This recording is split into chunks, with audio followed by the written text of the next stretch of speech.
Bulletin में सबसे पहले बात करेंगे नामचीनों के नामांकन की, साथ ही दिखाएंगे दाखिले के साथ साथ दिग्गजों का दम।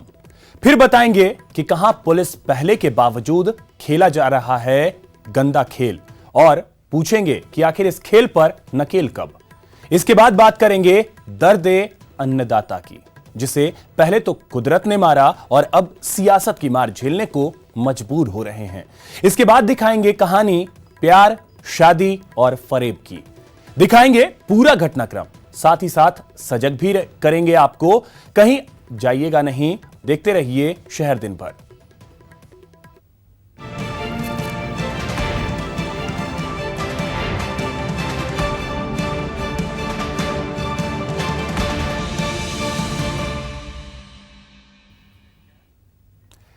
तो सबसे पहले बात मरुधरा के महासंग्राम की। आज कांग्रेस और बीजेपी के बड़े बड़े दिग्गजों ने नामांकन दाखिल किया और जीत के दावे किए। जनता चाहती है, जनता ने एक नारा दे दिया है, मैं हूं जितेंद्र सिंह। तो जनता अब जितेंद्र सिंह के रूप में चुनाव लड़ रही है। निश्चित रूप से पूरा होने वाला है और मुझे कुछ और भी क्षेत्रों में जाने का मौका मिला है और जो जनता के अंदर बहुत बड़ा जोश है और एक तरह से कांग्रेस पार्टी के ऊपर विश्वास है। वोट की अपील तो मैं आज कर ही रहा हूँ और संकल्प ये भी दिलाऊंगा कि किसी तरह का अपने को कांग्रेस के लोग उकसाने का काम करेंगे। ज्योति मिर्धा जी गलत भाषा भी बोलेगी, जैसी उनकी आदत है पहले से बोलने की, तो हमें इन चीजों की तरफ ध्यान नहीं देना है। हमारा टारगेट सिर्फ टायर्स का चुनाव चिन्ह। 5 साल से ज़्यादा की आईपीएस की नौकरी छोड़ करके समाज सेवा के लिए आया हूं, तो जनता बिल्कुल मुझे आशीर्वाद देगी और सेवा का मौका अवश्य देगी, ये मुझे दृढ़ विश्वास है। देखिए, आप खुद देख रहे हैं, जबरदस्त उत्साह है। भारतीय जनता पार्टी के कार्यकर्ता जोश और उमंग के साथ, जो लवरेज है उनमें, मुझे लगता है नरेंद्र मोदी जी ने जो काम किया 5 साल, इस देश का मान और सम्मान बढ़ाया है, विकास की योजनाएं धरातल पर उतरी है, उसके आधार पर हम चुनाव मैदान में हैं और बीकानेर की जनता निश्चित रूप से हमें आशीर्वाद देने वाली है। एरिया को कोई जाति का वो नहीं लगता है, मेरे साथ आम जन है, आम जाति है, आम समाज है, और ये जातिवाद की बात करते हैं, ये बहुत गलत बात है।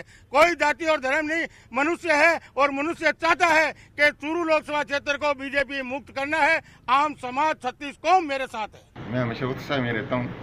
मेरे में गंगानगर जिले के 19 लाख लोगों की इतनी तकड़ी ऊर्जा है जिसकी कोई सीमा नहीं, और मैं समझता हूँ कि ये लोकसभा चुनाव भारतीय जनता पार्टी की झोली में पहली सीट होगी और सबसे ज़्यादा मार्जिन से हम लोग जीत के जाएंगे। मैं जनता के बीच में जाऊंगी और जनता को भारतीय जनता पार्टी के अभी वर्तमान सरकार के कृत्यों को, उनकी उपलब्धियों को और हमारे जुझारू व्यक्तित्व के धनी देश को गौरव की तरफ ले जाने वाले माननीय नरेंद्र मोदी जी के सपनों को पूरा करने के लिए, ताकि उनका सपना जो है भारत को जगत गुरु बनाने का, उस सपने को साकार करने के लिए हम अब जनता के बीच में।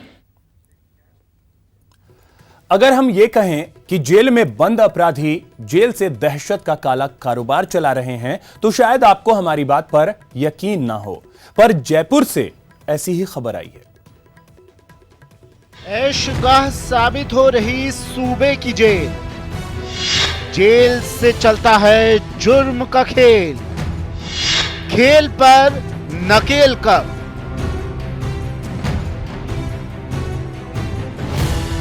पुलिस की गिरफ्त में आए ये वो शातिर हैं जिनकी गिरफ्तारी के लिए खाकी दर दर की खाक छानती फिर रही थी। जी हां, जयपुर पुलिस ने कुख्यात लॉरेंस बिश्नोई गैंग के 2 शार्प शूटर सहित 4 बदमाशों को हथियार सहित गिरफ्तार करने का दावा किया है। एक्चुअली अपने आप को कुणाल के नाम से इंट्रोड्यूस करता था सभी जगह पे, तो अपनी पहचान छुपाने की भी कोशिश करता रहा है।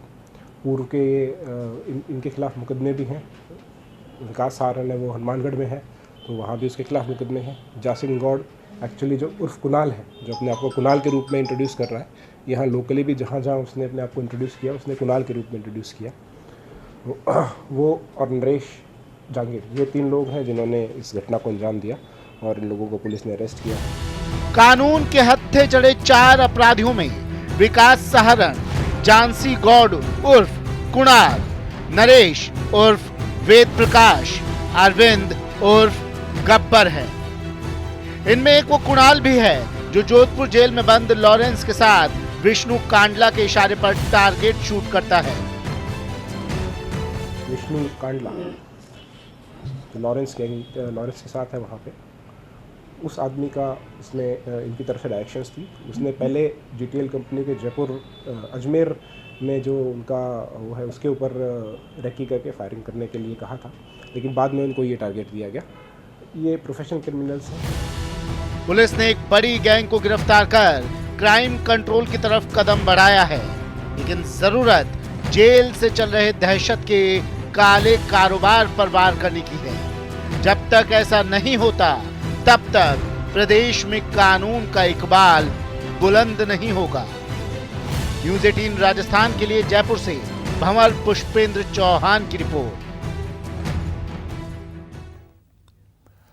अब बात दर्दे अन्नदाता की करते हैं, जिन पर कुदरत का कहर इस कदर बरपा कि उनके खून पसीने की कमाई पर एक झटके में बर्बाद हो गई और अब ये अन्नदाता दाने दाने को मोहताज है। किसानों पर बरसा कुदरत का कहर, खेत खलिहानों में खड़ी फसल तबाह, परेशान अन्नदाता, मदद करो सरकार। किसे पता था कि बादलों से कुदरत का कहर इस कदर बरसेगा? किसे पता था कि लहलहाती फसल यूं उजड़ जाएगी? किसे पता था कि दूसरों को दाना देने वाला अन्नदाता भी दाने दाने को तरसेगा? लेकिन ये सब हुआ महज 2 दिन के अंदर, जब आसमान से आफत बरसी, किसानों को तबाही का दर्द दे गई। लगातार 2 दिन आंधी, बारिश और ओलावृष्टि ने किसानों की साल भर की मेहनत पर पानी फेर दिया। हम साहब ये कहेंगे, सरकार से निवेदन करते हैं, हमारी फसल खराब हो गई है, बच्चे हमारे डोल रहे हैं, भूखे मर रहे हैं, आधे से ज़्यादा हमारे गेहूँ फूल गए, खराबी हो गया, कछु फसल ठाड़ी है, अतका उसमें भी नुकसान है। हम सरकार से कुछ चाहते हैं, निवेदन है कि कुछ हमारे लिए मुआवजा कुछ भी मिले। 4-5 महीने से लग रहे हैं हम इसमें, और एक झटके में नुकसान हो गया, और बच्चे को क्या सरकार कुछ हमारी व्यवस्था करें। कुछ ऐसा है, किसान की खेती बहुत बर्बाद हो गई है, कर्ज भी लिए, क्रेडिट कार्ड लिए, और साथ को सभी फसलें बैंगन की है, भिंडी की है, गेहूं की है, बहुत ज़्यादा नुकसान हुआ है, कर्ज में डूबे हुए हैं। और साथ को सभी के लिए कुछ गवर्नमेंट सहायता करे, आकर के देखे। अपनी फसल को बर्बाद होता देख किसानों के आंसू छलक उठे। किसानों ने कर्ज लेकर अपनी फसल की बुआई की थी और उम्मीद थी कि अब की बार अच्छी फसल होगी तो सारा कर्ज चुकाएंगे, लेकिन मानो राम तो अन्नदाता से रूठ गए हों और बिना किसी गलती के इन्हें सजा दी हो। हाँ साहब, 30-35 बीघे खेती बटाई पे खेती ली थी, गाय के में कर्जा लेके बोई थी, और सब गाय के बरसाते बर्बाद है गया के में सब पानी हुआ, और खावे लाग ना रही हो, और बटाई वाले गाय के आ रहे हैं गाय के में, और कहते हम तो सब पूरे घर में टको खचुना था गाय के में फलो, और पूरा पानी तो तैस में गया था, पूरा सब लूट डाल गई, खेती सब बर्बाद है था। खेती खराब हो गई साहब, फसल नष्ट हो गई, इसमें क्या पैदा हुई है? कुछ नहीं साहब। अब क्या करेंगे? मजदूरी नहीं निकली साहब, अब क्या है, इसमें खाने को दाने नहीं हुए साहब। इंद्रदेव का क्रोध वैसे तो प्रदेश के कई शहरों पर बरसा, लेकिन भरतपुर और धौलपुर में हुई बरसात और ओलावृष्टि से खेतों में खड़ी गेहूं की फसल बर्बाद हो गई। गेहूं की फसल के साथ बैंगन, आलू, टमाटर, भिंडी समेत अन्य सब्जियों की फसल नष्ट हो गई। जाहिर है, बर्बादी के मंजर पर किसान हैरान और परेशान हैं। राम रूठ गया, लेकिन अब राज से मरहम की आस में धरने पर बैठ गए। भरतपुर जिले में जिला कलेक्टर ने सभी तहसीलदारों को फसलों के नुकसान का आकलन करने के निर्देश दे दिए हैं, ताकि नुकसान की रिपोर्ट सरकार को भेजी जा सके। कई जगह जो है फसल है उसको हानि हुई है, और साथ ही एक व्यक्ति जो सीतपुर गांव के बयाना जो हमारा सब डिवीज़न है वहाँ के निवासी थे, उनका भी निधन आकाशीय बिजली से हुआ है। उस हेतु हमने 4 लाख का जो SDRF के तहत जो उनको सहायता राशि दी जानी थी वो हमने दे दी है। एक बार फिर अन्नदाता पर आसमानी आफत जरूर टूटी, लेकिन संभलने का जरा सा मौका मिल जाए तो अन्नदाता फिर से मजबूती से खड़ा हो जाए। Bureau report, news 18 network. वैसे तो ठगी के कई किस्से आपने सुने होंगे, लेकिन यह कहानी है महिला के फरेब की, जो शादी की शातिर चाल में फंसाकर नौजवानों को बनाती है ठगी का शिकार। प्यार, शादी और फरेब। प्यार का जाल, शादी की चाल, फरेब की फांस, लुटेरी दुल्हन। होशियार, खबरदार और सावधान। गौर से देख लीजिए इस शातिर दुल्हन को।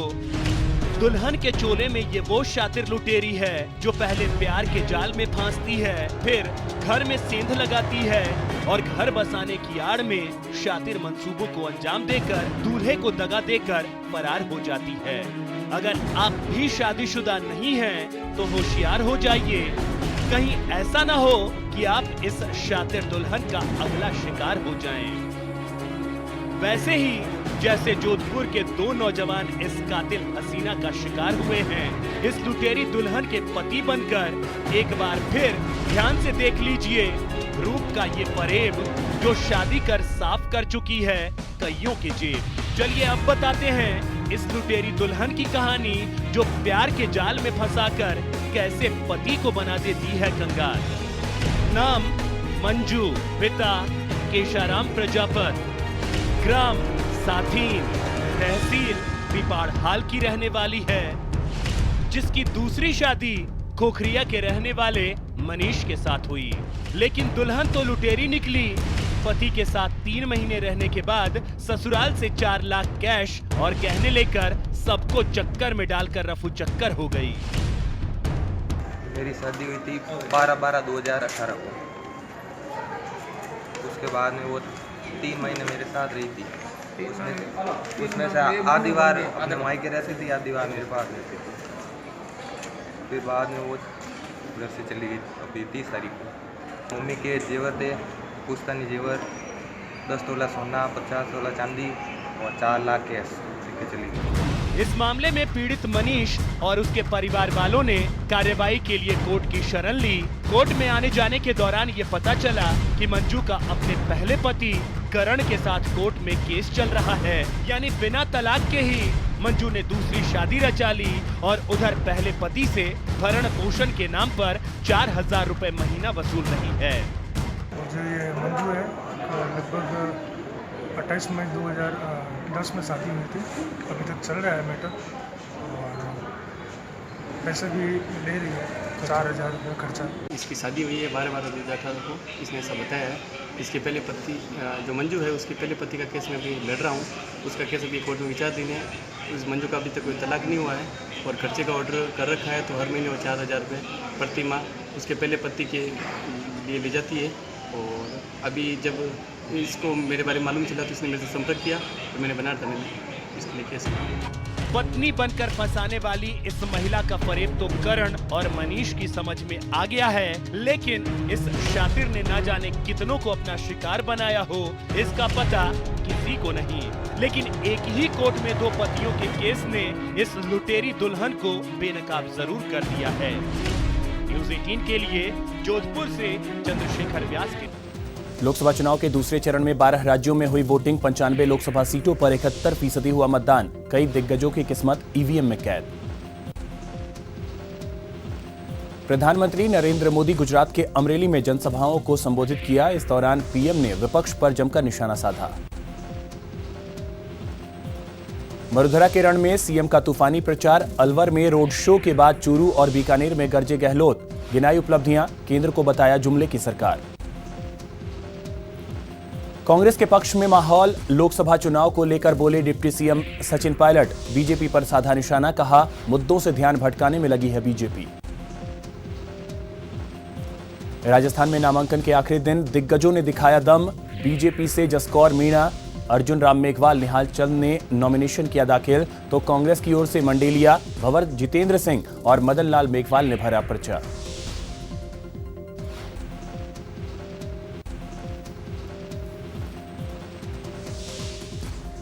वैसे तो सफलता का सोपान चढ़ने के बाद लोग नीचे देखना तक गवारा नहीं समझते, लेकिन ये बहू संस्कारी है, इसलिए ही तो 7 समंदर पार अमेरिका की ठाठ छोड़कर चली आई अपनी माटी का कर्ज चुकाने।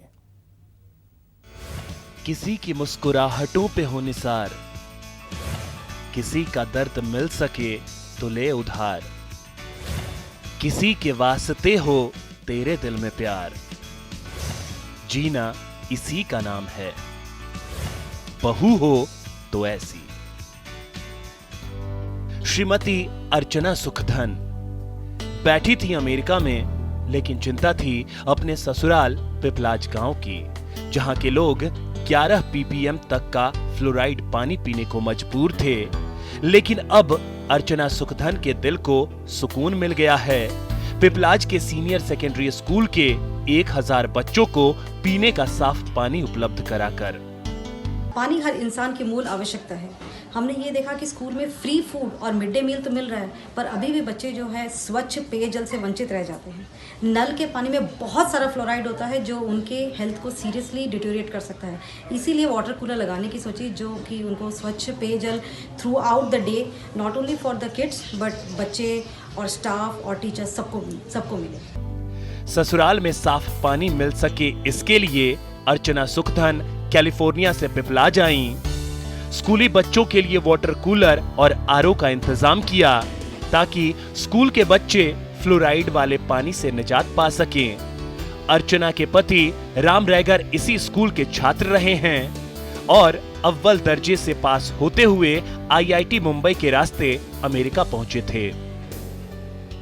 राम भी अपने गांव के लिए कुछ अलग करने का सपना पाले हुए हैं, लेकिन अर्चना की प्राथमिकता में साफ पानी सबसे ऊपर था। अमेरिका में रहकर मेरी सोच का दायरा बढ़ा और मैंने ये देखा कि हम लोग अभी कहाँ पीछे रह गए हैं। हमारा जो इंडिया की जो मेजॉरिटी पॉपुलेशन है वो ग्रामीण क्षेत्र से ही आती है और ग्रामीण क्षेत्र के लोग अभी भी पढ़ाई के महत्व को नहीं समझ पाए हैं और यही सोच जो है बच्चे और बड़े दोनों में कायम है। यही चिंता का सबसे बड़ा स्रोत है आज की स्थिति में। गांव की बहुरानी की इस पहल से स्कूल के प्रिंसिपल गदगद हैं। हमारे विद्यालय परिवार के लिए, हमारे मानव समाज के लिए एक बहुत महत्वपूर्ण कार्य हुआ है। सबसे अच्छी बात यह है कि इसमें बहुएं आगे आ रही है सहयोग करने के लिए। ये एक बहुत बड़ी बात है। इससे अन्य महिलाओं को भी प्रोत्साहन मिलेगा, समाज के अन्य लोगों को भी आगे आने का अवसर मिलेगा। सफलता के शिखर पर पहुंचकर भी अपनी माटी के प्रति जिम्मेदारी का एहसास बेशक काबिले तारीफ है। अर्चना के इस प्रयास से ससुराल में भी उत्साह का माहौल है। तभी तो ससुराल वालों के साथ साथ पूरा गांव कह रहा है, बहू हो तो ऐसी। न्यूज़ 18 राजस्थान, अजमेर। राजधानी की सड़कों पर होने वाले हादसों को रोकने के लिए जयपुर यातायात पुलिस ने आदर्श पथ प्रोजेक्ट की शुरुआत की है। पहले फेज में जवाहर सर्किल से गौरव टावर के बीच करीब 2.5 किलोमीटर के रूट का चयन किया गया। ए भाई जरा देख के चलो, आगे ही नहीं पीछे भी, दाएं ही नहीं बाएं भी, ऊपर ही नहीं नीचे भी। ए भाई रील में गाने के जरिए लाइफ में चलने का रूल बताया जा रहा है और रियल में जयपुर में आदर्श पथ पर चलने का फलसफा सिखाया जा रहा है। सरोकार सड़क से है, इसलिए हर शख्स को सावधानी का पाठ पढ़ाया जा रहा है। तभी हर सड़क जयपुर की इस सड़क की तर्ज पर आदर्श सड़क कहलाएगी। उदाहरण के तौर पे पहली शुरुआत है जहां हम प्रयास करेंगे कि सभी सड़क मार्ग का उपयोग करने वाले लोग पूरे यातायात नियमों का पालन करते हुए सुरक्षित रहते हुए अपने गंतव्य की ओर प्रस्थान करें। लोगों को सड़क सेफ्टी पर सजग करने के लिए राजधानी के आदर्श पथ पर ट्रैफिक पुलिस की तरफ से एक रैली भी निकाली गई और साफ साफ संदेश दिया गया कि आदर्श सड़क पर आदर्श चालक की तरह चलें।